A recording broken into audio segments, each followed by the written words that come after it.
Okay, here we go. Hello.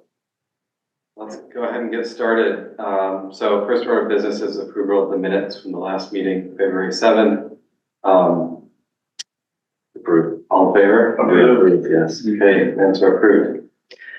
Next item is to talk about Montgomery County Commissioner Sustainability agenda that Jesse told us about. So I'm going to turn it over to you, Jesse. Sure. Thanks for having time on the agenda. So this was an invitation I got.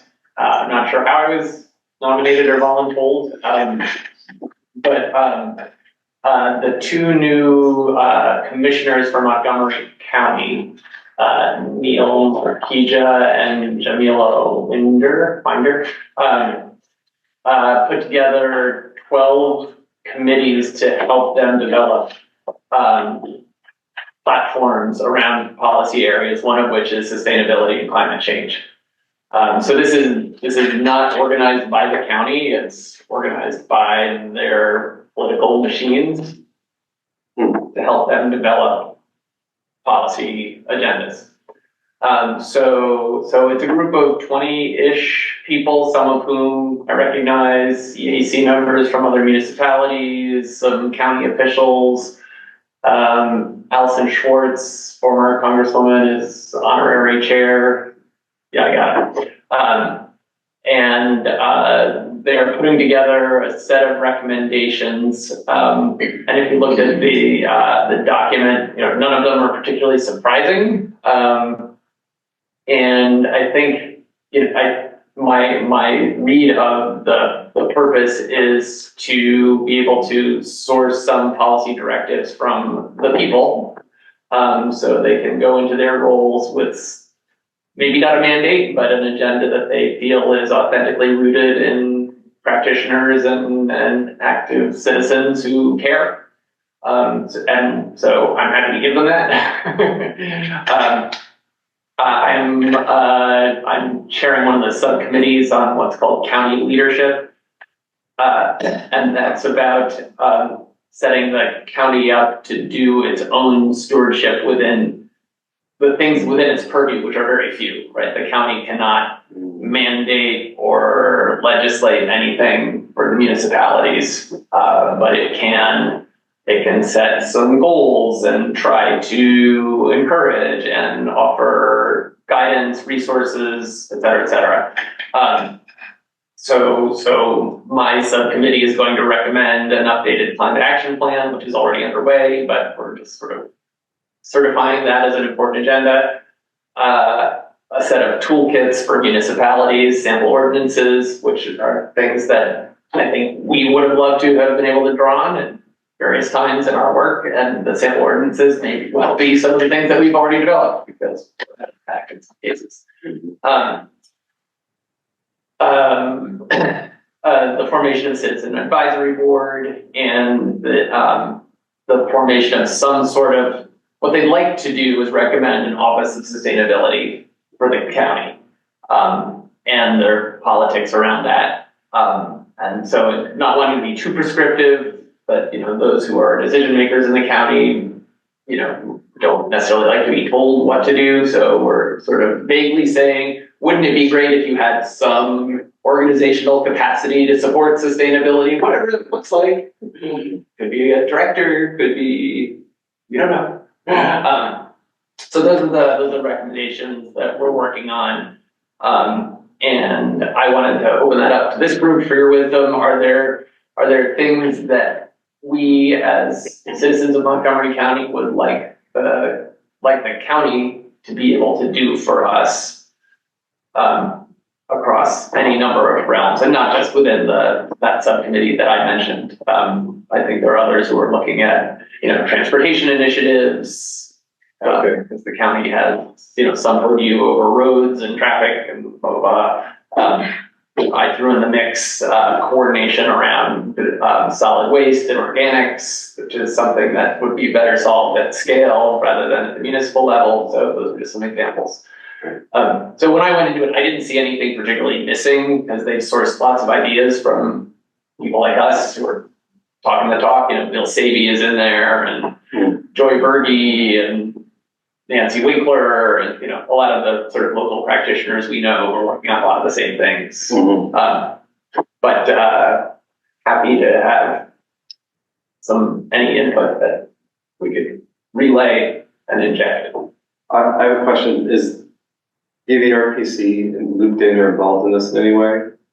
That is a good question. Certainly everybody is aware of DVRPC. There may be, trying to remember, if there's somebody on the committee who, with DVRPC, if possible, any membership. It seems like there could be an opportunity to coordinate with them For sure. these things. Right, and not wanting to duplicate the things that are regional. Right. Which is, you know, something I just don't have a whole lot of expertise around what is best located in the municipal sphere versus the county sphere versus the regional sphere versus the state sphere. Everybody's got their own. So that seems like the question, right? Because it's kind of like what can the county do given its role, exactly, but also given its size? Exactly. It's bigger than municipalities, it's smaller than the region, it's smaller than the state, but like maybe we can identify certain things that at that particular scale would be really impactful. Exactly. I mean, the way we leaned on Montco and John Lesher, so John Lesher's in the group, so the way we leaned on Montco for planning purposes, and I think John brings a lot of expertise. And so that's something we can affirm, that having that sort of planning expertise with a sustainability expertise within their planning expertise is something that has been useful to us as a municipality and could be useful to all municipalities. And I don't know if that's unique to Montgomery County, the way we've leaned on them for planning purposes. I don't know if other counties provide planning services the way Montco does. But we do have the planning people in the group, including John Lesher and a couple others, say that like Delaware County has an Office of Sustainability that they like. That model is good. They think a good place to start is sort of replicating it, not needing to reinvent the wheel. And again, it's better to have a set of recommendations coming from a group of citizens that says the Delco office is great, Montco should do that, versus John Lesher saying, you should do this.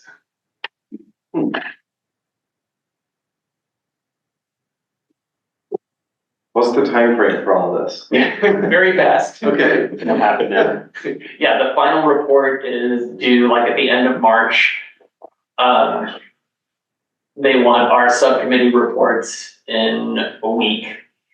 And it can get tweaked through March. So this isn't the last chance. You know, I think up until the deadline, we could, if we had a brilliant idea, we could definitely shoehorn it in. But I've actually been impressed that this group is not spinning its wheels bureaucratically. They're like, how can we do this super efficiently? And let's just get this done, because we basically know what we want this report to look like and say, and so let's not create process where we don't need one. Like, let's just write stuff down and hand it in.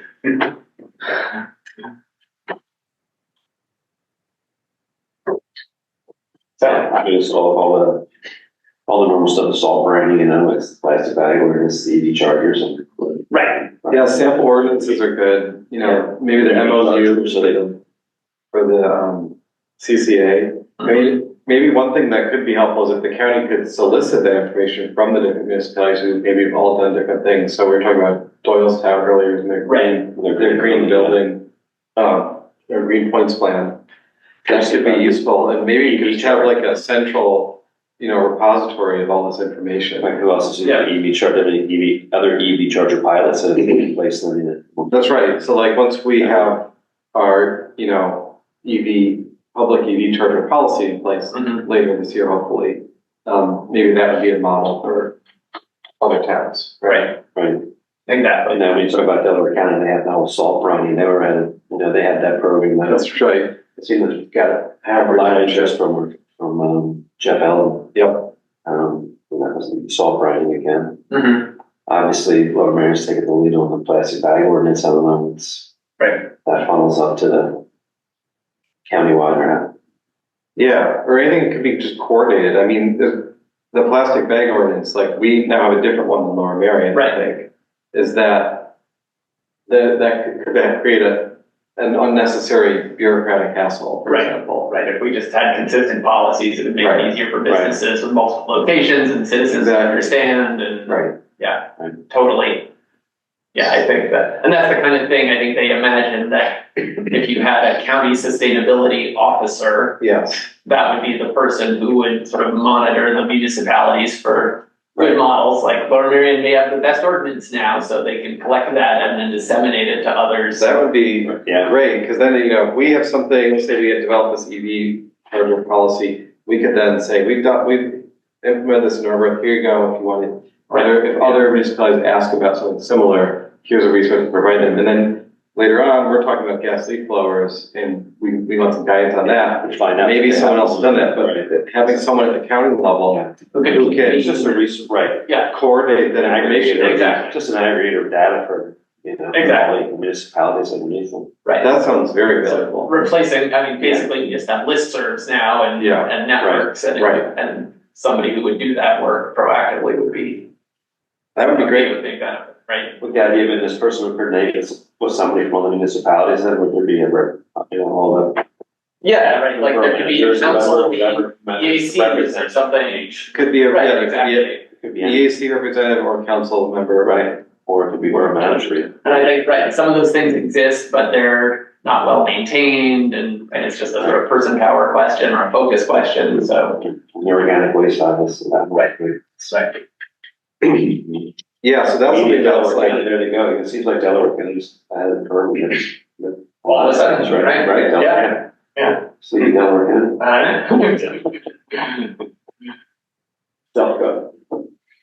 and you said that, so there's a county level climate action plan now, but It's under development. oh, okay, And so it was explained to me, somebody sort of took me aside and they're like, there are good people working on it, but it's like not from the county, like it's some self-appointed group. They're like, and I hadn't heard of it, but I think there's a website I can find it. Like, have you heard about the, I don't know, it's like Citizens for Progress or like, no, I don't know what that is, or the Progress Council. And it's like, the membership is like, oh yeah, I think I know those people, but I didn't know they got together. And then they got together and decided they should do a climate action plan. We know someone has a plan. yeah. He's like, here you go. Right. How's this one? That's a model. Yeah, I think, right, it's some grassroots network of people who, absent motivation from the county, said, we're gonna do this on the side and deliver it to the county. And so now this task force can say, this is worth doing. So, Right. hey, decision makers, look for this proposal, make sure it's good, and then accept it. Yeah, this sounds great. It seems hopeful. It seems, Right. yeah, it does, and I think the main thing, just from this discussion that comes to mind is like we were saying, someone to coordinate all this information and so that we can provide information that they can then disseminate, or that we can request information that they might have access to Right. from those municipalities. That would be That'd be very helpful. Yeah. Right. Yeah. And then the other thing you mentioned is sort of things that that work well at a county level scale, like solid waste management. And then I'm sure like the transportation subcommittee is working on things that would be relevant at that scale that spans beyond just the municipal level. Right. You know, and obviously things like SEPTA, right, are gonna be Right. that kind of scale or a larger scale. Right. So.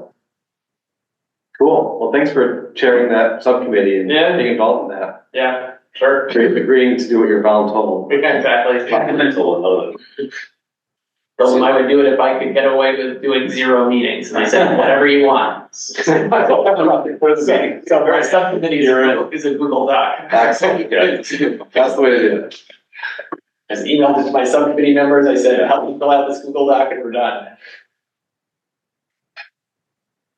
Were you gonna say something, Sam? And you may not have the answer to this, just so I'm understanding the process here then. So this sort of report recommendation is an end of March kind of thing. How does the bureaucratic process then go from there, to your understanding? It sounds like there's a couple of new motivated commissioners. Right, so they will take this as their one of the new initiatives that they're. Yeah, Neil. their people, so I think they've handpicked the people to develop these platforms, so I haven't really done electoral politics, but I guess when you get elected to office, you need to have ideas about what you want to accomplish. You ask the people who know about those areas, so that's what they're doing. Cool. So hopefully they'll just sort of see and embrace this report and make it their platform and pursue it over whatever term they're in office. Cool, so they're serious about it. Yeah, exactly. What are their terms of commissioners, do you know? Are they a 2-year probably? Already counted. It's just, I'm not sure. Yeah. I'm not, I hear they care, I mean, they may be telling us what we want to hear, but I hear that they're committed generally to sustainability and climate change issues and not particularly technically informed, but ready to get on board and make some change if they have some specific guidance, so. yeah, what I know about Neil, I hear, I don't know the other commissioner that you mentioned, but Yeah. that's definitely jives with what I heard about him. Cool. That's great. Yeah. Thanks, Jesse. Excellent. Excellent. All right, our next thing is talk about the EV charger report update. I know you guys talked about this a little bit last time when I wasn't here. Yeah. And then Lee shared with me, some very nice PowerPoint slides that had some of the usage data on that. So does everybody have, Lee, is that PowerPoint the thing we should be looking at here? it's not in the Google Doc, just because I can put it in there, I guess, it just gets stored. I can, The problem is I haven't. What I can do is I can- Just on the computer. what I can do is I can Can you open up in here and share my screen, then everyone's. Okay, so then I'll send it to you. No, I have the one you sent. Well, Well, I made some changes since. Okay, go ahead and send it over. It's in PowerPoint, Yeah, you can just slide it right in, right? Doesn't always, well, we just upload the file, I guess, But but if you just open up the folder, I think Lee was talking about opening it in Google Slides. right, you just slide in it can convert it. It should convert it. Send it over, I can just put it on the screen either way, we can put it in the share folder. While you're doing that, yeah, you know, give me a second. that's fine. I was wondering if, so I think this would be good if we can give it deliver it as a presentation, for example, the public health and safety, but also maybe just a written, like put it into a more of a Word document form too, with the same kind of information, but we can, because one of the things we're gonna wanna add to it is, some information on other municipalities. So there's that New York City curbside charger pilot program, has lots of Yeah, that's information, right. how that turned out. And we could summarize all that for them as well as our own usage data, which is what we have in those slides. I think that would be really helpful, because as a noob here, Yeah. like 2 weeks ago, I said, I'm sure this is great, and everybody around the room Yeah. is excited about this, so this data looks great, but I have no idea what this We really don't. means. Good or bad. Exactly. Giving context, Well, that's- right? yeah. And I think that's what we need to, Exactly. do a little more research on. I read a couple of things on that, and I'm trying to get a sense of, well, what's typical usage? Like, do you expect these things to be used 24/7? Probably not. But what's considered good Right. and what's considered not as good, right? And so we can, and I think there is work on that topic, there's other studies that have been done. So.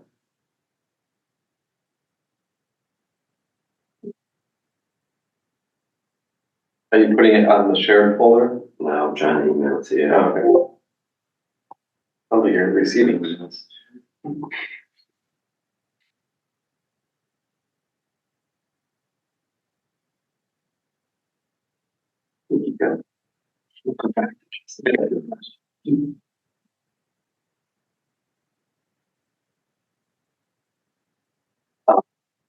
I mean, how different is it from the one you sent me the other day? I just had a couple of, some more background, some more stuff around it. Or like information about what does a charger mean, what is level 2 charger and all that kind of stuff. So they basically understand it. Oh, I can't share my screen yet. Oh, that reminds me, I don't want to implicate anybody. I was walking down the street and another borough official was walking down the street and I was asked, for the development on Haverford Ave, this relates to EV chargers. You know, the developers agreed to put in chargers, but there was no specification about what kind of chargers. So what are we requiring of them? And I said, well, level 1 would be garbage. Yeah. That's a good point. Supercharger might be unrealistic, so probably level 2 we'd be satisfied with. I would, yeah, I mean, typically that's what you would. I mean, a commercially available system that's of the scale that they would be put in would be a level 2 system. That's what I figured. Yeah. Let me look at, we were actually, What's our security key here, against the phone number, right, 610, yeah. do you know what So I'm avoiding putting it in the recording. that?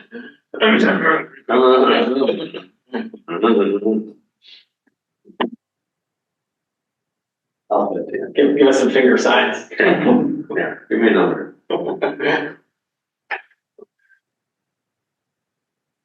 What's the problem with having this computer? It doesn't have, I just got this done, I don't need that. Programs. I just sent it to you, to your phone. Thank you. Jesse, that's a good question. Let me look at the, We both sort of agreed on the street that level 2 made sense, or that seemed satisfactory, but I just wanted to report that to this That's group. what he would be using. here's the language in the ordinance. It says electric vehicle charging stations shall be required for at least 25% of the required parking spaces or double the amount of electric vehicle charging stations required under the borough subdivision land development charter. Let's see if there's anywhere where they define that. The ordinance does not define that, so it's a good point, yeah. I don't know how to address that, I mean, maybe that can go, so before you got here, we were talking a little bit about the memo where it said planning commission about the green building bonus. Mhm. And I actually, we took out the electric vehicle charging because that was already in the ordinance, but maybe we could. Problem is, those are just been as suggestions of things they could do, so I don't wanna just say, oh, you could put in level 2, but, I don't know, I mean, it's hard for me to imagine they're not gonna put in a level 2 Right. station, they'd have to go out of their way to not do that. It could, I mean, our guidance could be that you know, level 2 is the floor. You could put in a supercharger Sure, and don't bother putting in a level 1. You might as well. Yeah, I think that's extension cord out of your bathroom. I think that's the key. Yeah. Well, I was just saying, this, on our charging report, we'll talk about that, that's the most, they talk about level 2 as being the one that for commercial areas. Yeah. Like parking lots and building, office buildings and things like that. I don't think I have access to this thing you sent me, it wasn't actually attached, it looks like, I just sent them, there we go, got it. got it, right Yep, okay, I can put this Do up. whatever you want. Cause I had Um, slid it over into the Google Drive and everything, with the formatting, it's all. That'll screw it. It'll screw it, yeah. Okay, do you want me to put it up so? Yeah, sure, so everybody can see it, absolutely.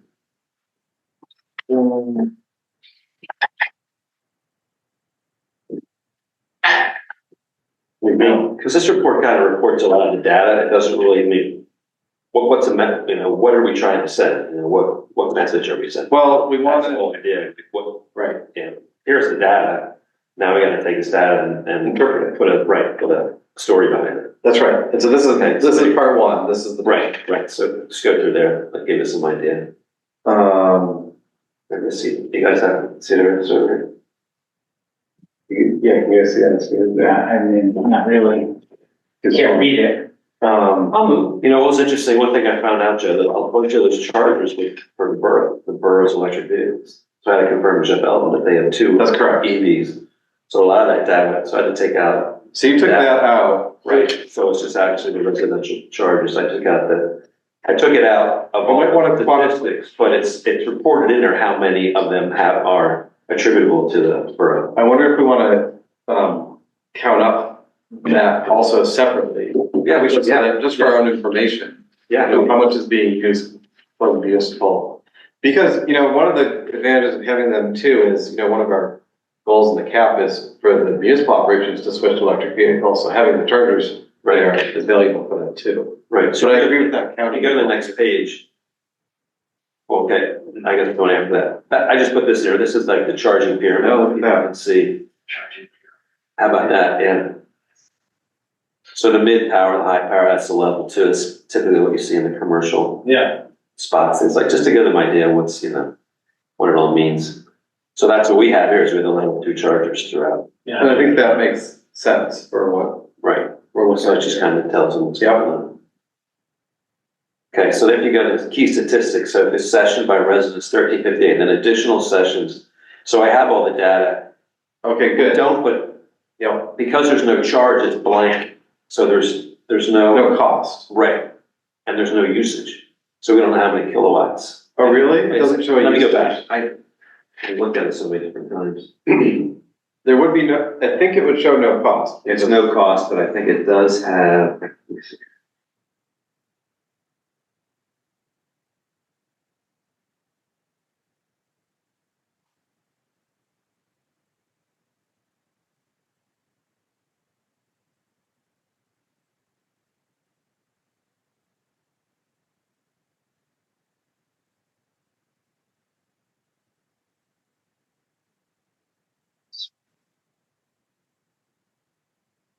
Okay, as for those guys, it's a blank usage. The usage is blank.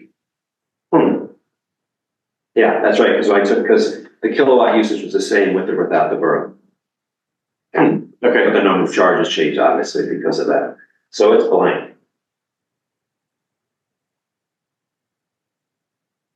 So we really We can don't. take a look at that. Yeah. More too. Okay, so total usage, we have the average usage per session, cost is the same thing, cost per usage. So this sounds right from when I was like, yeah, we have 246 unique users. 34, I think this is interesting too, both those bullet points you have there, number of users with multiple sessions, so not just people who are visiting, shopping downtown or whatever probably. And then a smaller number, many sessions, so these are probably residents. Right, the people. Who are relying on the on-street parking and or the on-street chargers. Correct. So that's interesting. So we might want to think about how that breaks down based on the location too. I mean, one of the things we have to keep in mind is that some of these locations only have a few months of data. So the one on the south side is only a couple months. Right. Things like that. Right. Number of sessions. The charges by network, this is just which payment network they use for the payment, so Yeah. we'll see if we can, well. Data. Was there more? Oh, we go. So this is the total usage based on kilowatt hours. Right, the number of sessions. And number of sessions. sessions. Right. For all of them, all locations. Yeah. Now, I do think we have to try and find out more about this. In that dip in April, there was a problem at maybe the downtown Essex one or the one in the municipal, I'm not sure. We'll go through we might be able to see it on the next ones where we go to each one. Because then we go to each location. So the post office first started in May. Is that what that shows? Okay. I think May is a partial month, and you can see the usage over time. The numbers there on the months, the 5, 6, 7, 8. I think so. Oh, that's supposed. Oh, damn it. Did the other one have the months in there? Yeah. Okay, all right, there you go. I gotta fix that one. That's easy. There's a lot of charts. Um, Yeah, I just gotta put the months in there. That's cool. Yeah.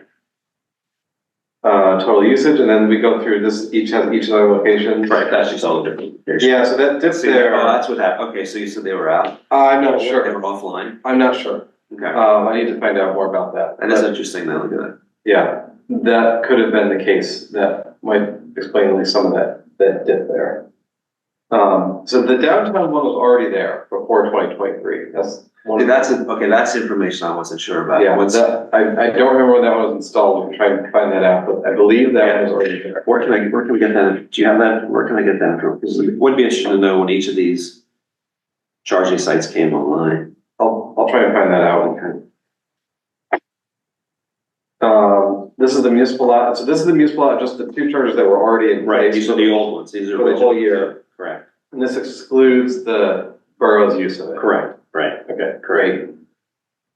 we should think about, so, you know, that decrease around September is probably partly attributable to the fact that you got these other two chargers at that location. So Right. this is one of the Spreading challenges. We've got locations with multiple charger stations at them, and then some locations where we increase the number. And so, you know, what looks like a decrease here isn't necessarily a decrease at that location because we've added more chargers there, right? And so it might be similar overall. We have to. This is one of the things I was having trouble thinking about when I was trying to come up with sort of time of use, how much time they're in use and stuff like that. We don't know, Is it based on the individual charger, the location, things like that? yeah. Whether there's use, whether different right. That's what we have to find out still Yeah. about Well, whether. I can run that, Well, one thing, I could do that by site, site and time to charge. well, If you want, is that what you're asking? Like, Yeah. Sites have the longest charging times? well, what I'm thinking is about, so one of the metrics that we could calculate here is the percentage of time that they're actually in use.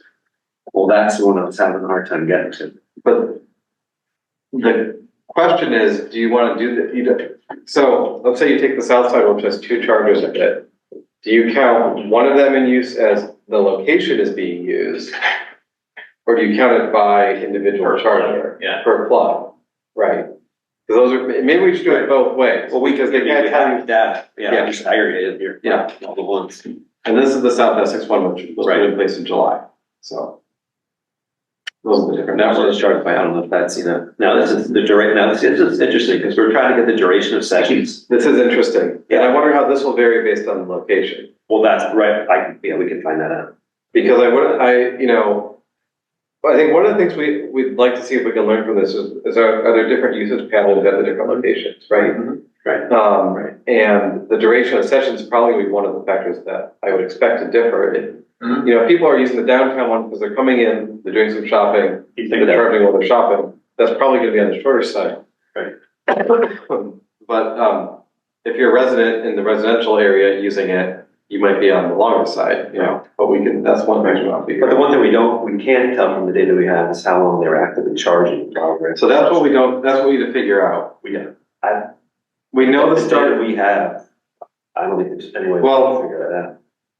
we know the start and stop time of the session. What we don't know is that the start and stop time of when they plugged it in or when it started actually charging. So we Exactly. can find that, I think we can find that out from Flow. Okay, if they can tell that, they Yeah. can tell us that. If I'm following, then you mean it's charged, but they keep it, Yeah, so if, for they're example, plugged in It could be for charging hours. for 2 hours and it took 6 hours at a spot for 6. let's say you park overnight, right? You're not gonna, maybe the charge finishes in the middle of the night, you're not gonna come out and unplug it. Does it, we don't know if in the data we have, does that say that the session time ended then, or? Now, I think, I looked at some individual overnight ones to try and get an estimate of this, and it did look to me like it was more about, well, I guess I'm not sure, because I don't know how charged their car was. Yeah, sure. See, that's the thing, that's what I was trying to see if I could figure it out. But I think we can find that, we can figure that out from Flow.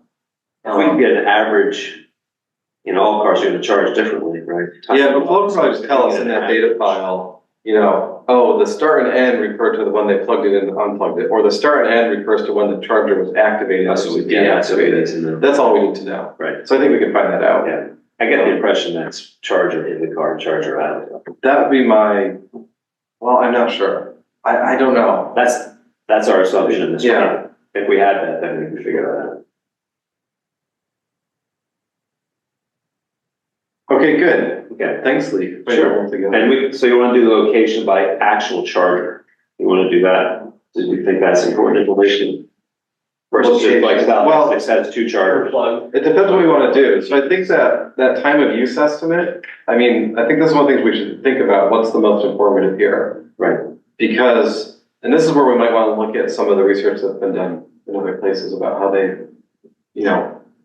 what's considered lots of usage or a little bit of usage and things like Right, that. I know that New York report was talking about time and usage and how much of the time Yeah, that they're on the plug are they actually right. charging. And they had a very good, I guess all of the police enforcement and stuff getting cars That's right. out of the way, charging them, so that's, Right. so we would love to get to that data, so we're not exactly sure what we have. I just noticed problems in the waiting room.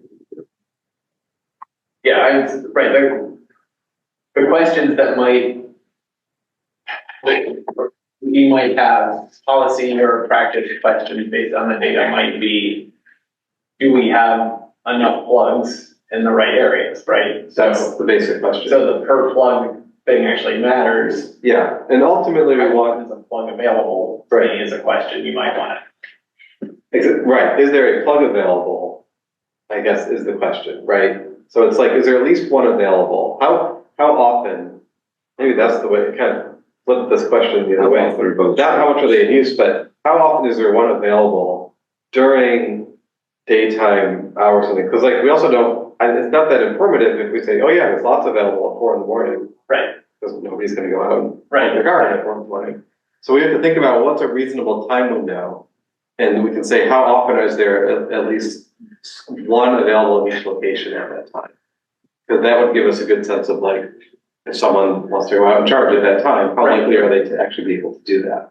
Right, which gets to your, like, the theory might be if a plug is available 50% of the time, I'm making that up, Right. then you've reached a good equilibrium. Exactly. If all plugs are in use 90% of the time, that suggests you might need more plugs. Right. Right. And we could do it for different times of the day too. Right, So we could do like morning, afternoon, evening, right, late at night or something like that, right? To say like, you know, in the morning, you know, maybe they're all in use and there's not a lot of availability, but maybe during the day there's more, things like that.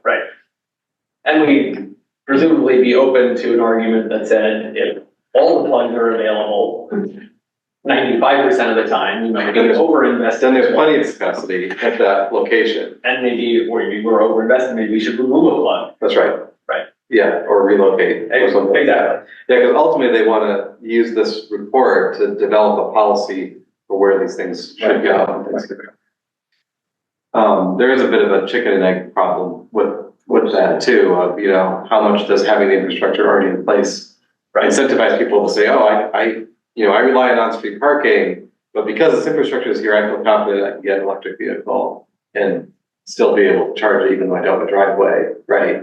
Versus, the other way around, people, you know, are getting them and now we need to build the infrastructure to support it, so. Right. So we might want to assess, at least to assess our current locations, we might want, I don't know, a 2-year window or something, whatever we think psychologically is long enough that residents would be assured. Well, I think that one thing that does look like from the stations that were only put in service mid-year, that obviously as people became more aware of it, I mean, people who became more aware of it, people probably purchased vehicles, we know there's a lot of EV growth, so it might be good to get a few more months of data at least to see like how it's going with all, you know, have we reached an asymptote with any of them? Right. Well, and as a complement to that, might it be helpful to have some kind of simple, I mean, this relies on people actually responding to it, but some sort of survey data collection where if there were more questions around that, if there were, would you be more inclined to consider investing? Right. What would make, you know, maybe even some open-ended, some quantitative, qualitative. There might already, I wonder if people have done, there might be surveys on that could be useful that we could. find as well. That's true. You know, the New York City report, I think at one point does mention this as an issue and they point out that they don't really have enough data yet to figure out a causal direction, but that they also said that I think somewhere in their report that they want that, to do that as a goal as well. Sure. So. Okay. So I think Lee, that gives you some ideas for some additional analyses to do. Yeah, we can just find out about what that actually means to start and stop, And then, and when they went online too. yeah, I'll see if I can find that out.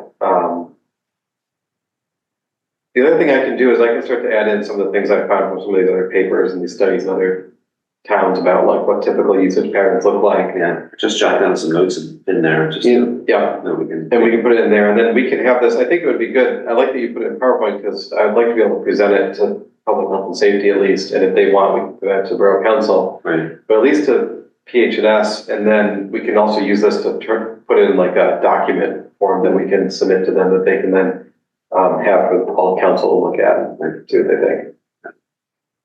The deadline they gave us for this whole project was April, so we're We're in good shape. we're in good shape, so thanks to Lee. Thank you, Lee. Putting all the great Smart. smiles together. Smart thing. Yeah. Tables. Cool. Anything else on that? Anything else you guys suggest? Anything else you can think of, just let, if anybody thinks of anything, let me know, and I think I can parse the data as much as I can and see what you have. Awesome. All right, let's see where we're at with our agenda. So the next time I had was in our birthday planning. I think I forwarded an email to you guys about this a while back. May 4th, was that the?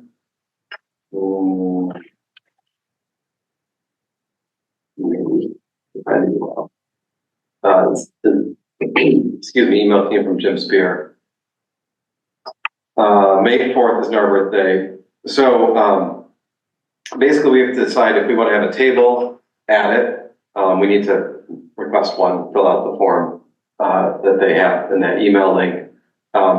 And what we want to do at it. I think based on that conversation we had with Jeff Eldon, maybe it was a month ago or so. Yeah, We, yeah, I think you're right. where Jeff was talking about Equipment. showing off some of the electric equipment and sort of allowing people to see like what the options are and what you can do with it. I think that would be great. Last year we had a table, we talked about, cost savings and rebates from the Inflation Reduction Act and things like that people could take advantage of. So I kind of like the idea that we can have like different themes at our table, different years. So would anyone be interested and willing to reach out to fill out this application and also to coordinate with Jeff Eldon about doing that for our table? I would be happy to take a stab at it. So Great. filling out the application for a table and then, I don't know Jeff, but assuming I can find his. You can find his email on the Borough Yeah, sure. website. He's the Director of Public Works. The form, thank you, Chad. The form for the table is pretty straightforward. They always ask if we have tables and chairs. And I don't remember how we answered this. The way they ask it is, request you provide your own tables and chairs. If you are a small nonprofit group and it's truly a hardship, please check below. We'll let you know if we can assist you. We probably have a table among us. Yeah, so you can just say, we'll bring it. Yeah, no problem.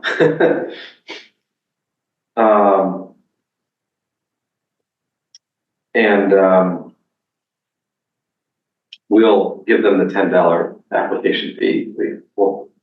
I can do that. We'll do that. Yeah, You can always reach out to Jim. So Jim's on Borough Council now too. Jim Spear. Yeah. Okay. But he's the one that sent the email, so I don't know if he's still coordinating it, or he can help, but you can contact whoever it would be. But then if you send a message to Jeff Eldon and say, hey, like, does this sound good to you? I suspect he'll say yes. Yep, I'll do that first and then I'll Perfect. fill out the thing. Great, thank you. Yeah, no problem. When did he say when to fill out this form? Oh, March 1st. Okay, so, Yep, no problem. all right, cool, thank you. Mm-hmm. And then usually as long, we kind of, it's a long event, it's 12 to 4 p.m. We usually see if a couple of us are available, or we can find other people who want to volunteer and hang out at the table. We can do that. And so, see what Jeff's availability is that day too. Sure thing. We'll do that. Excellent. Let's see, Rob, is that you? I see you're on Zoom. I am here. Do you hear me? We can hear you. Thanks for joining us. I just noticed you had joined, and I'm sorry if I kept you in the waiting room for too long. I didn't notice. I wasn't checking the waiting room. Well, it would have been nice if it was a green room, but it was fine.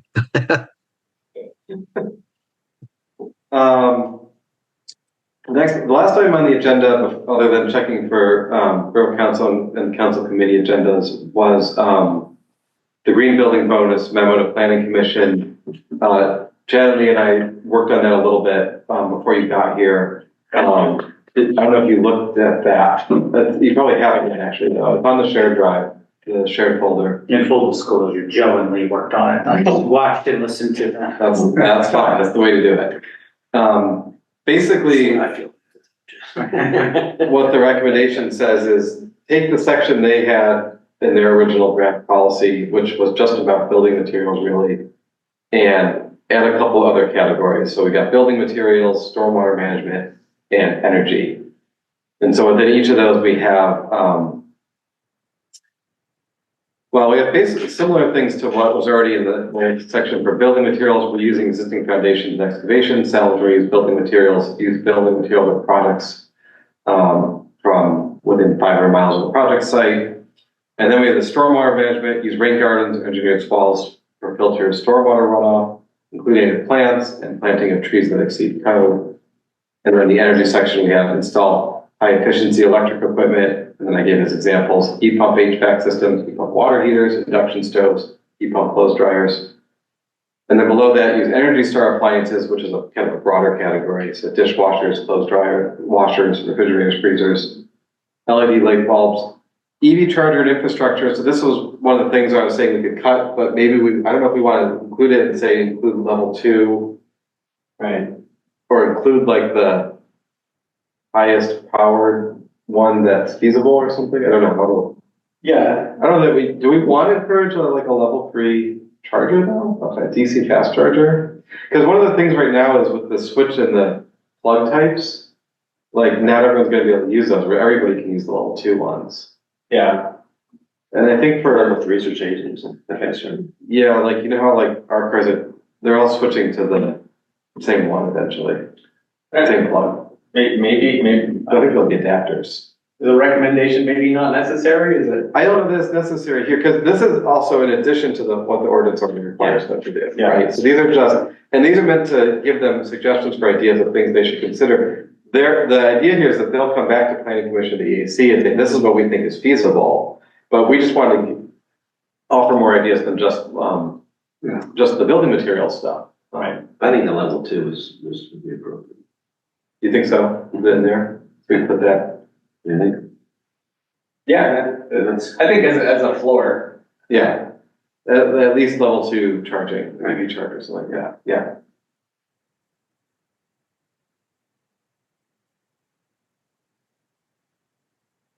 Okay, good. Energy Star windows and skylights and insulate. Maybe we could say, well, so this is what we're talking about. So one of the things they have to do is comply with the International Energy Conservation Code, which probably already have provisions about insulation and windows and things like that. So I don't know that that needs to be stated here again, but we could check that, I guess, and find out. We don't add a note to that. Are there other categories or specific items we want to include as suggestions in this? Basically, building materials, stormwater management, and energy efficiency are the 3 categories we're offering ideas. In addition to what's in the ordinance. In addition to what's in the ordinance. And what's in the ordinance is no fossil fuel hookups for heating, no generate renewable energy on site if feasible, purchase renewable energy if you're purchasing electricity, comply with the International Energy Conservation Code. Mm-hmm. There might have been a couple other things in there, but those were the main. I think I'm happy if we get that. So well, that's already in. That's approved. Exactly. This is the cherry end. Yeah. So, Rob, did you have anything else you want to add on that? Now, Green, I'm just wanting elastometric coatings for rooftops.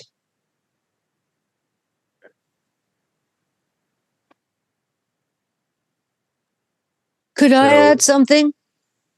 Absolutely. Exterior lighting that meets LEED standards. Any kind of exterior lighting is not obtrusive. Maybe dark sky standards. Better still. That would be wonderful. Yeah, we haven't gotten on our horse about light pollution. We could. Yeah. Light pollution bad. Good points. Yeah, I'm comfortable putting in the dark sky standard reference. Yeah, there's a I don't know if it's national or international, but it's a. Did we want to mention anything about vegetation vegetated walls or on the exterior. Is the purpose, stormwater retention, Rob? It's twofold really, because the water that hits the vegetation is slowed down from reaching the ground, Yeah. and two, it's also cooling. So it's a resiliency slash passive cooling mechanism.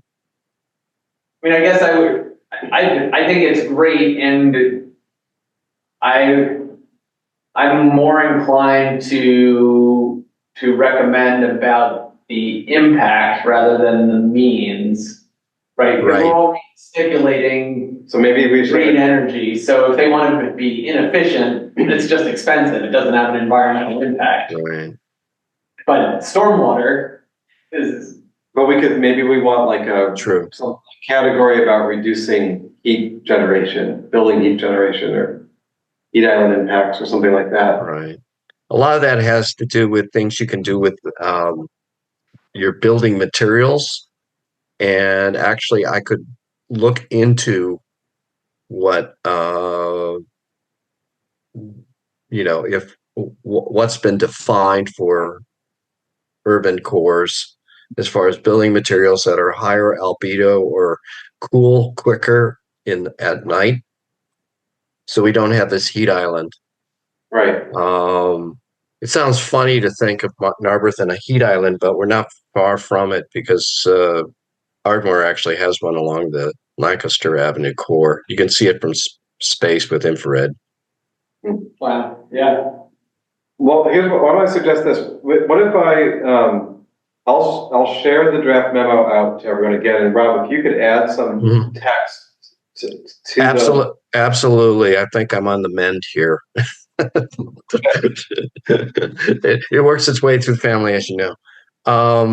Yeah, and I was thinking this. I like the lighting suggestion, and it ties into this, and also, some ideas about what to do about the basketball courts and that, and talk to people about coatings that can be used when they resurface those coatings or courts that will increase the albedo without affecting play. There's a lot of work that's gone on the West Coast, and even Chicago. Well, that's something we could address directly, since that's part of the borough's operations, the basketball. Right. It'd be something that recreation would be sensitive to. But I have some ideas about that, but I don't want to expound on it right now. Something that would be more comprehensive, that might be very attractive to the athletic leagues and that. But it's a big deal in a number of cities, because it results in a measured decrease in the playing temperatures on those surfaces, and it is visually appealing, and the cost is not that much higher than what it would be to just resurface and paint with the way we do it now. Let's talk. So I'll grab some data on that, because I'm just, it's pie in the sky unless I put some numbers and some information with it. So, all right, let's do the following. I'll share this out, and then maybe before we meet next, we can I'll just make sure we're all happy with the wording and all the points that are in that, and send it off. I want to make sure we can hopefully send it off to Planning Commission. If we can approve this at our next meeting, that would be ideal, because then they could potentially use this. They give this to the applicant for 230 Haverford, so that they have that. Right. If we don't ask, we won't get. Right. Okay, great. Anything else on that memo? Any other points we missed? No, thank you. All right. I did not have a chance to check the Borough Council and Council Committee agendas, but I will check on those and let everyone know if there are any items for us to attend to. Is there any other public comment for those who are on Zoom? Which I Nope. think is that's Nancy. Thank you, Nancy. Anything else? Okay. Thank you, everyone. Thank you, Joe. Thank you, team. Thanks, Joe. Bye, everyone. Great. Thanks. Good, Rob. Bye-bye.